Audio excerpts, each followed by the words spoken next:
नमस्ते प्रणाम। हम आप लोग के बीच शिव जी के विवाह गीत लेके आइल बानी। अच्छा लगी तो लाइक और कमेंट और शेयर जरूर करब और कमेंट में जरूर बताइब कि हमार शिव जी के विवाह गीत आप लोग के कैसन लागल। कैसन पोथिया बिचरनिए नारद बाबा खोजी दिहनी बुढ़ावा दमाद।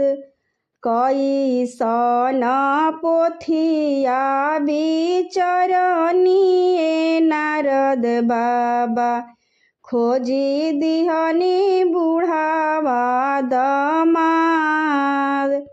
बरहे बरिसवा के गौरा के उमरिया हो शिवजी के उमर 100 साल। बरहे बरिसवा के गौरा के उमरिया हो शिवजी के उमर 100 साल। बड़े बड़े जटा शिव के पाकल पाकल दाढ़ी हो मुहावा में एको नाही दांत। बड़े बड़े जटा शिव के पाकल पाकल दाढ़ी हो मुहावा में एको नाही दांत।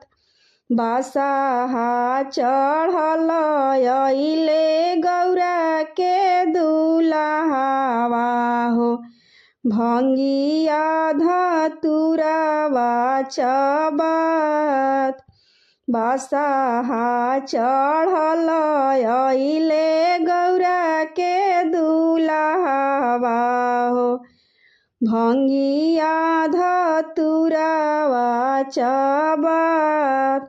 बड़ा डर लागे देखी शिवजी के रूपवा हो कैसे के परी लीलार।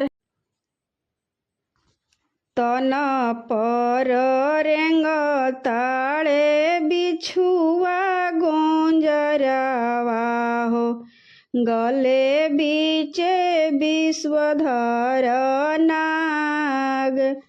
तितली के रूप धइले अइली गौरा देई। तितली के रूप धइ अइली गौरा देई। कहेली शिवजी के कान सुंदर रूपवा बदलती महादेव। जोगिया के भेष दी हटाए मस्तक के चंदा छुपाई अपना झोरिया में। नागावा के देही अब पवार रूपावा बदली शिवजी माथे मौरी बनले हो आके भइले मैना गवा ठाड़।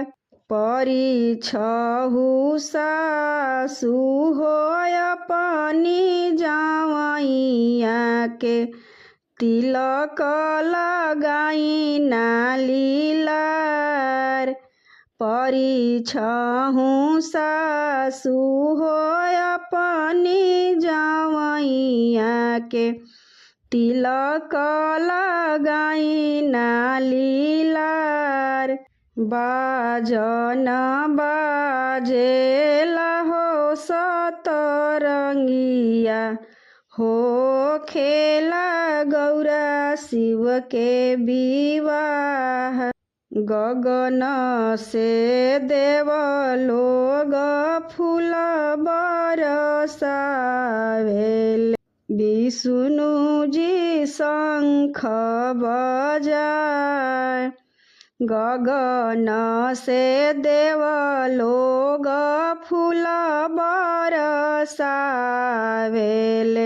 विष्णु जी शंख बजाय झूमी झूमी नाचेली नंदी बैलवा हो। सखी सभ गाँव मंगल गीत झूमी झूमी नाचेला नंदी बैलवा हो। सखी सभ गाँव मंगल गीत कैसन पोथिया बिचरनिए नारद बाबा खोजी दिहनी बुढ़ावा दमाद।